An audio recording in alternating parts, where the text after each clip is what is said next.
Hello, welcome to the channel. Subscribe, leave a like, and don't forget to write a comment. Enjoy watching.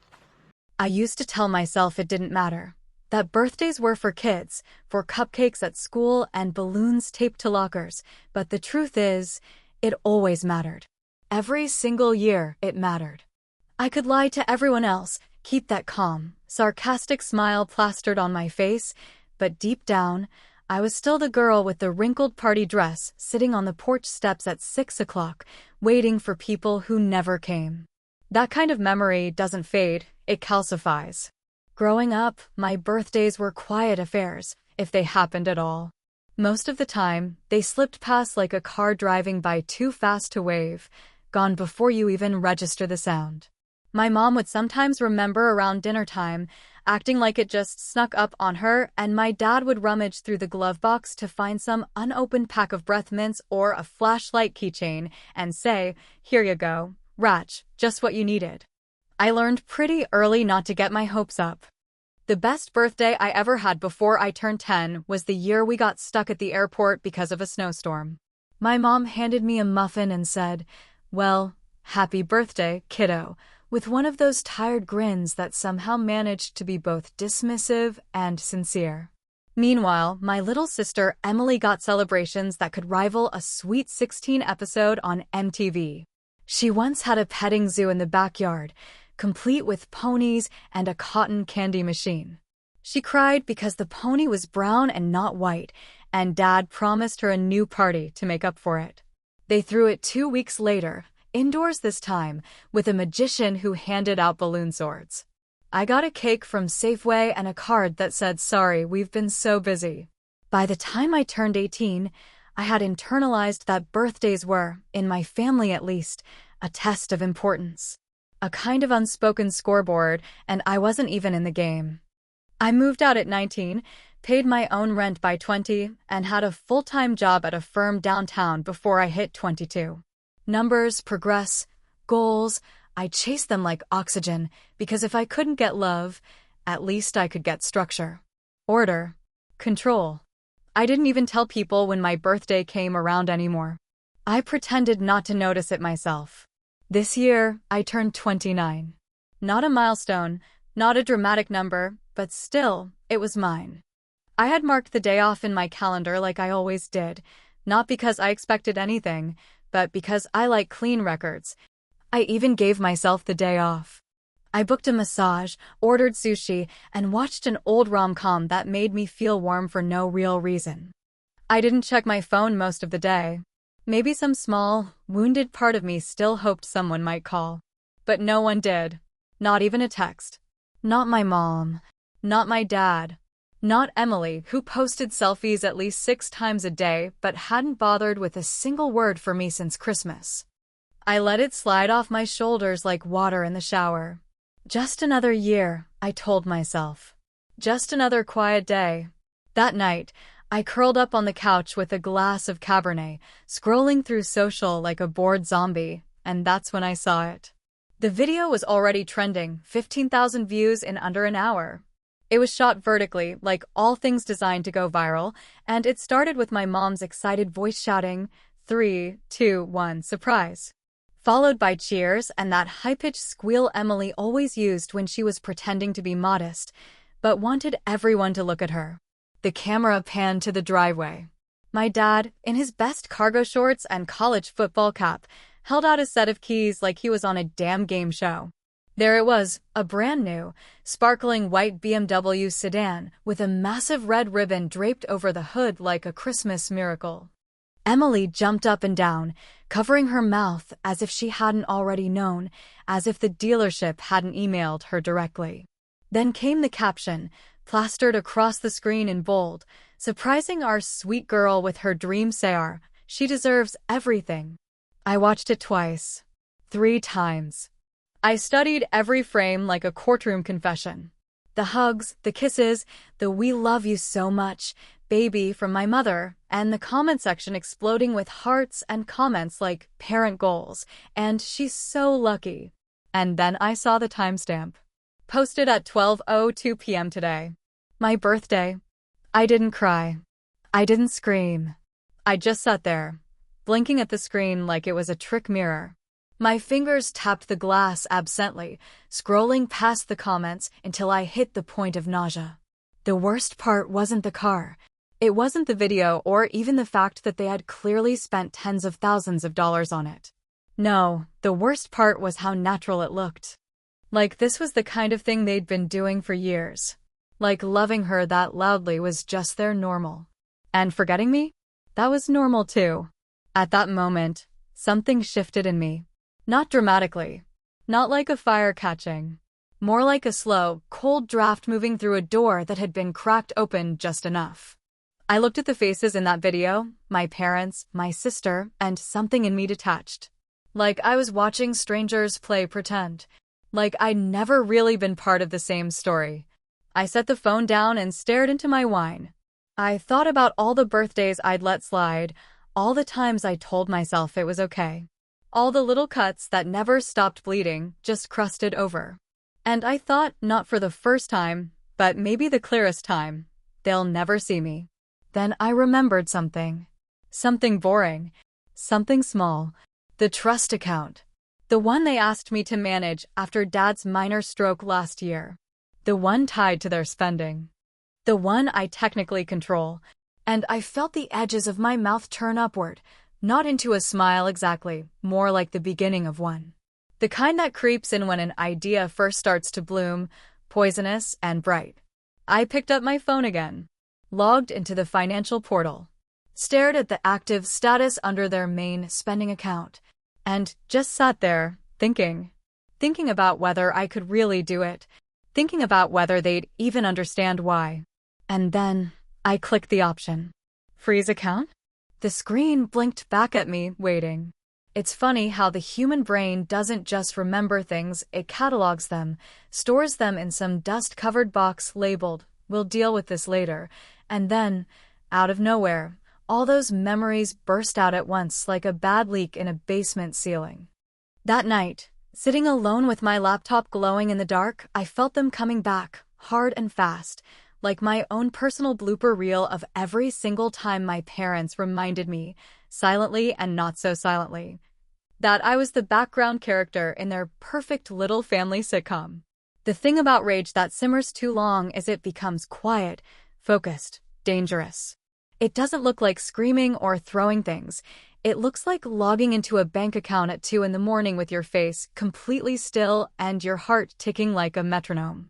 That's what I was doing, calm as hell, like I was reviewing an insurance policy, while my stomach flipped over itself and my brain unspooled memory after memory, like it had finally gotten permission to air the dirty laundry. Like the time Emily got caught sneaking out at 16 and my dad grounded her for 3 whole days, then bought her a pink iPhone as a compromise because she's been going through a lot. Meanwhile, when I stayed out past curfew at the same age once, just once, they made me sleep in the garage to learn some responsibility. I remember shivering under a car tarp, listening to them laugh through the window over a rerun of some game show, like it was just another Tuesday night. Or how about the time I graduated college with honors, and they said they couldn't get the time off to attend the ceremony, but miraculously managed to fly across the country 3 weeks later to see Emily surprise speak at some wellness retreat she went to after dropping out of grad school. I took an Uber to my own damn graduation. Wore heels I bought secondhand.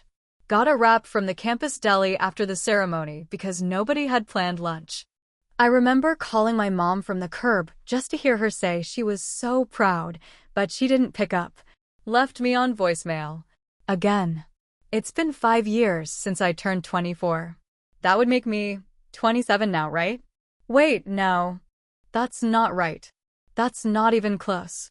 It's 2025, and I was born in 1996, so yeah. I'm 29. Not 27. I don't even know why I said that. See? That's what they do to you. You start doubting your own timeline. They're slippery, my parents. The kind of people who say we've always done our best, when they mean we did what was easiest. They're the kind of people who buy their daughter a luxury vehicle to post on Facebook, but can't be bothered to remember the other daughter even exists for 24 hours. They always framed it like I was the strong one, the reliable one, The old soul, as if those things were compliments and not just coded ways of saying I could survive without them so they didn't have to show up. I learned early that mature for your age just meant you're not getting help, so deal with it. After Dad's minor stroke last fall, the kind that scared everyone just enough to talk in hushed voices, but not enough to change anything, he asked me to help manage some financial things. He's old school, paper-heavy, resistant to apps, and I'm the money girl of the family, so it made sense. He handed over the details to the trust account he set up years ago. It was meant for future family expenses, whatever that meant, and technically, he made me a co-signer, a legal manager of the fund. At the time, I thought it was just another errand on a long list of ways I ended up playing parent to my own parents. But now, staring at the screen in front of me, I saw it for what it really was: leverage. Control. Power.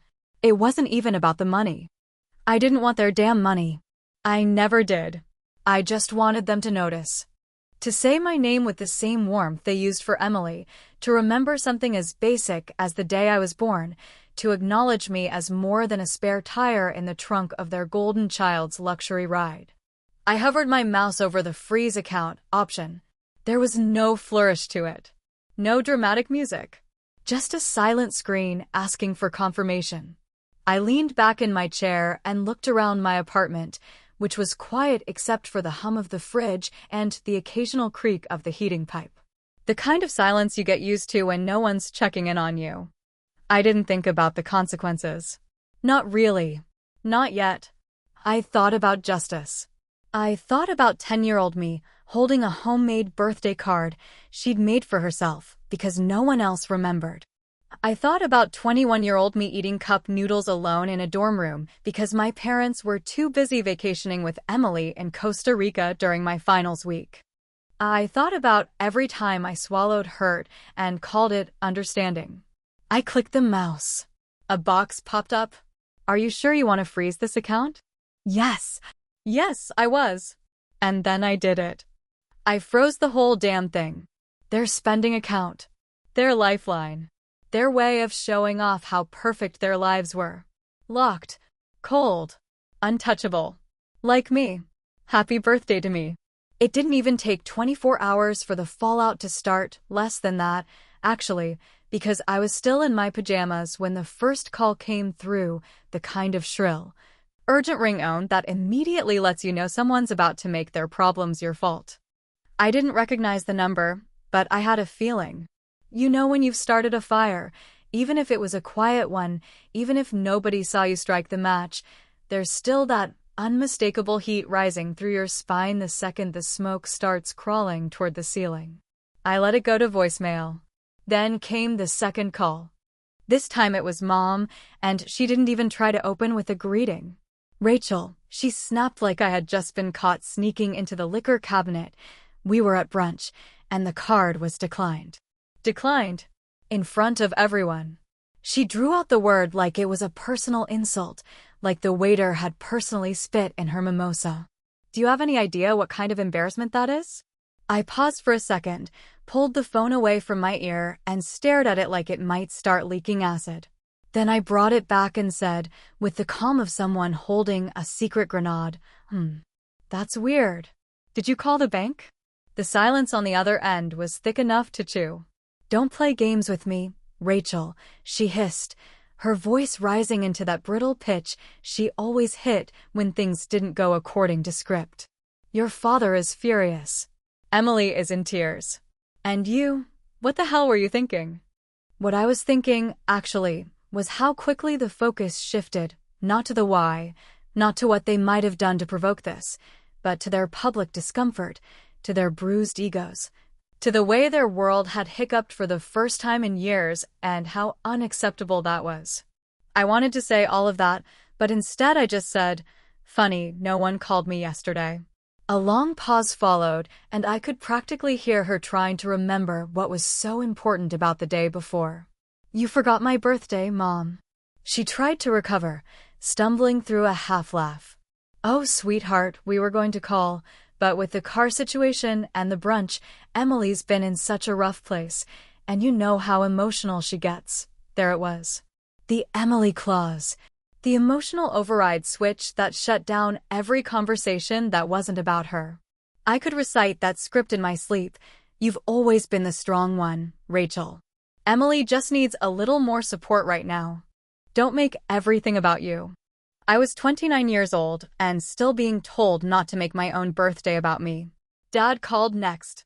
His voice was cooler, more detached, like he was talking to a misbehaving employee.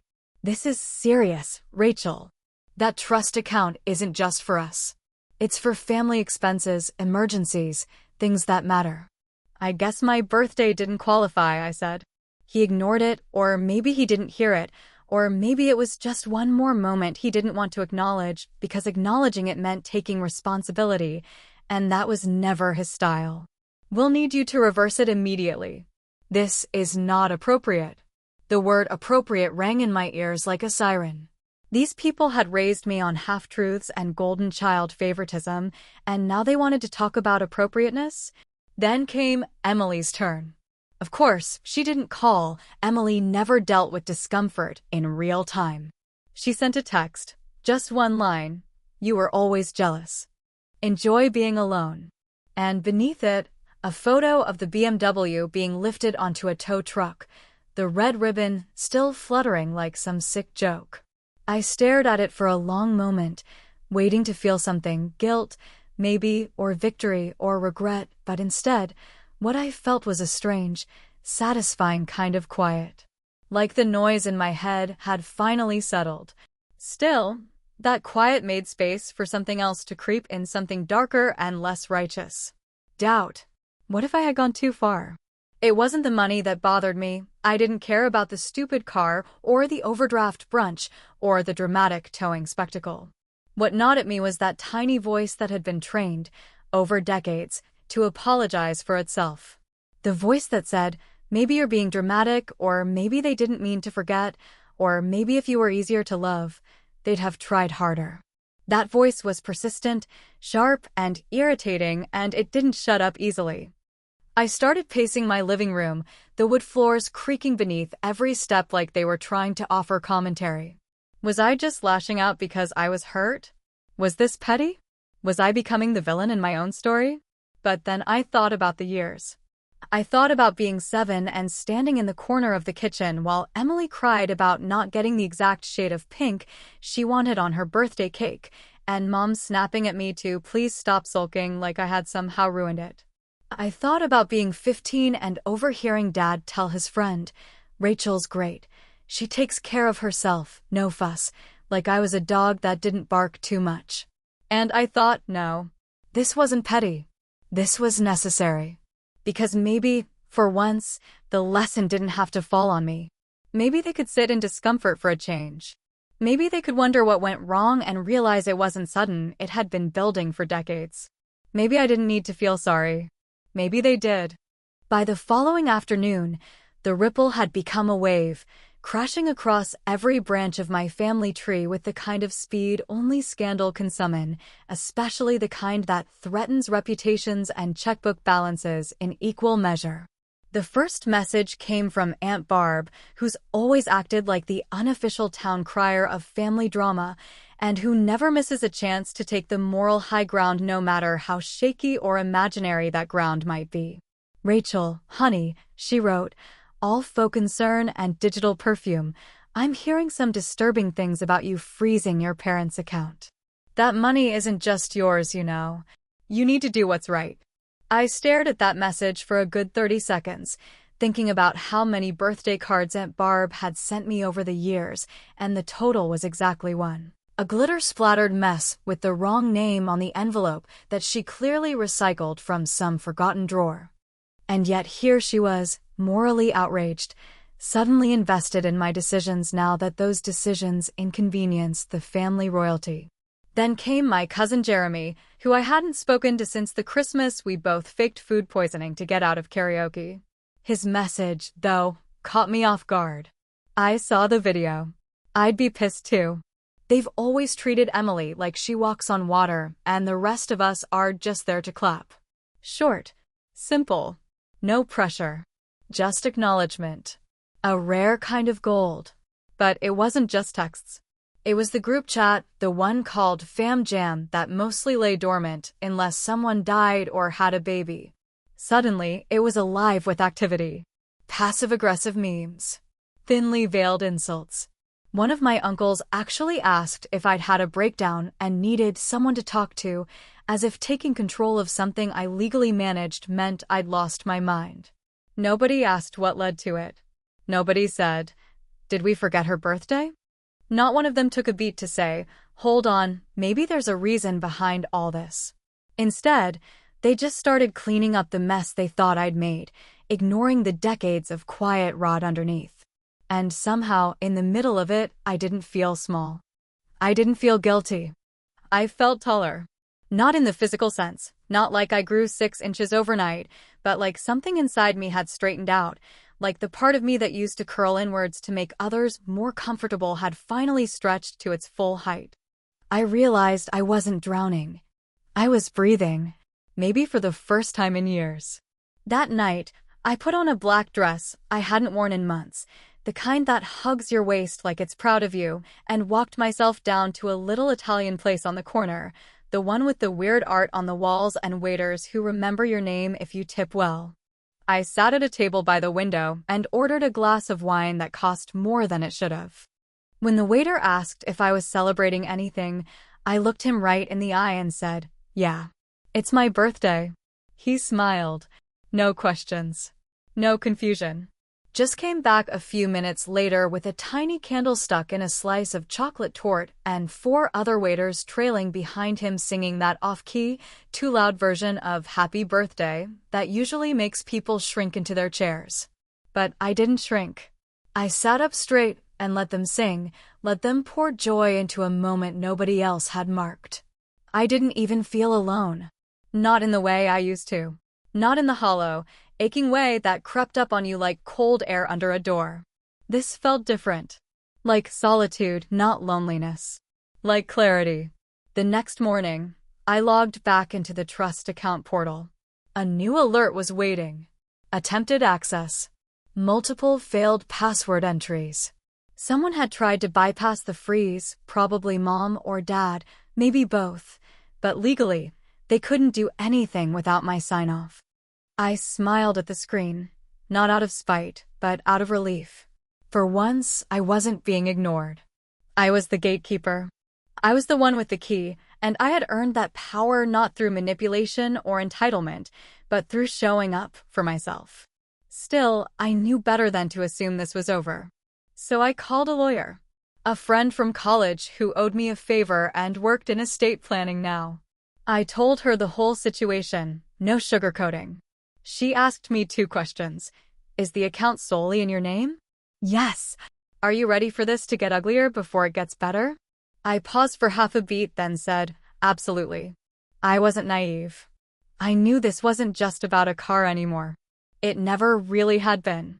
This was about control, legacy, pride, and the roles we get locked into so young we don't even notice the chains until we start rattling them.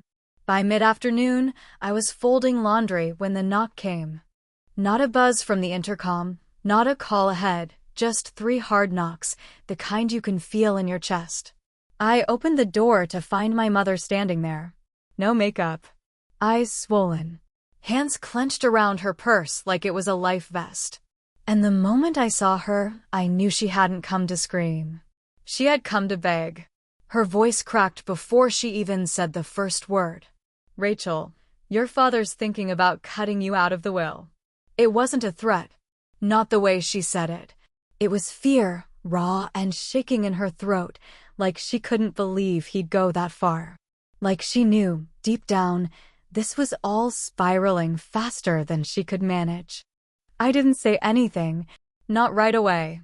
Just stood there, blocking the doorway, feeling the weight of all the years I had spent trying to earn the love that now showed up only when money was on the line. And for the first time in my life, I didn't rush to make her feel better.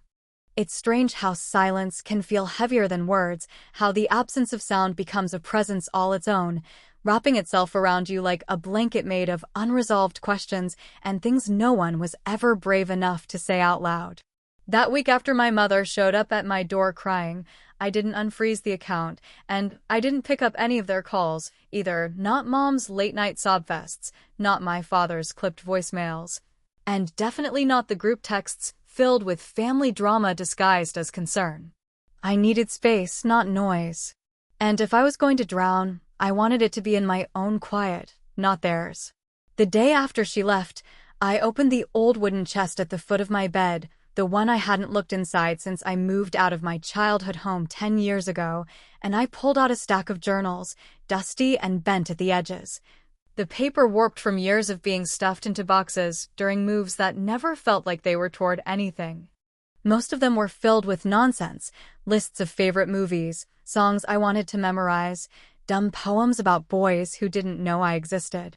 But one journal, blue leather, a little key still dangling from the strap, stopped me cold. I flipped it open and saw the year scrawled across the first page in crooked 12-year-old handwriting, 2008. The entry I found was dated July 29th, the day after my 12th birthday. It said, "Nobody came to my party. Not even Grandma. Dad said they forgot it was Saturday. I made my own cupcakes. Chocolate with marshmallow frosting. Mom said they were too sweet and threw them out." I read that sentence 4 times. 5. And then I closed the book, not because I couldn't bear to read more, but because I already knew what was written on the next page, and the one after that. Apologies I had written to myself for being too sensitive. Explanations I had invented for people who should have known better.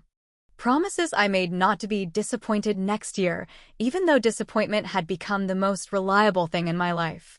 It wasn't about the money. It had never been about the money.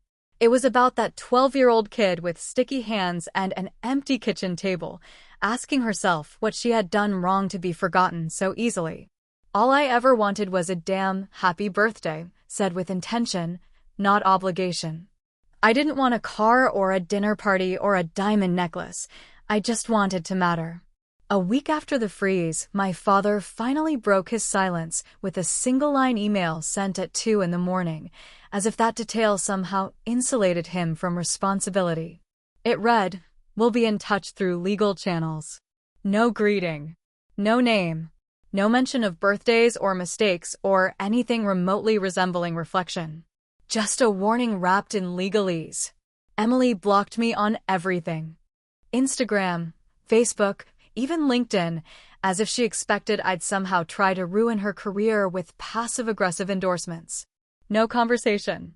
No confrontation. Just silence and absence and another relationship amputated at the root. I didn't reply to the email, didn't respond to the messages, didn't acknowledge the secondhand guilt being flung at me like rotten fruit. Instead, I packed a small bag with sweaters, wine, and the blue journal, then got in my car and drove north without telling anyone where I was going. I turned off my phone 3 towns out of the city. No GPS. No texts. No, maybe I'm overreacting, messages to friends who always told me to be the bigger person. I was done shrinking. The cabin I booked was small and smelled faintly of pine and dust, perched on a hill just far enough from the road that you couldn't hear anything but birdsong and the occasional snap of branches beneath deer hooves. I unpacked slowly, carefully, like I was building a life out of slowness and breath. I opened all the windows, let the breeze in, sat on the porch with a blanket over my knees and watched the sky bleed itself into a sunset so beautiful it didn't feel real. I didn't cry. I didn't scream. I didn't write anything in the journal. I just let myself exist in the stillness without needing to justify it. At some point during that first night, I stood at the edge of the porch with a glass of wine in one hand and thought about what might happen next. Maybe there would be a lawyer. Maybe there would be fallout. Maybe I'd be the villain in their story forever. Maybe the damage was permanent. But the truth was, for the first time in my life, I had chosen myself not out of spite, but out of necessity. I had enforced a boundary not because I wanted to hurt them, but because I couldn't keep bleeding to keep them warm. And yet, I didn't unfreeze the account.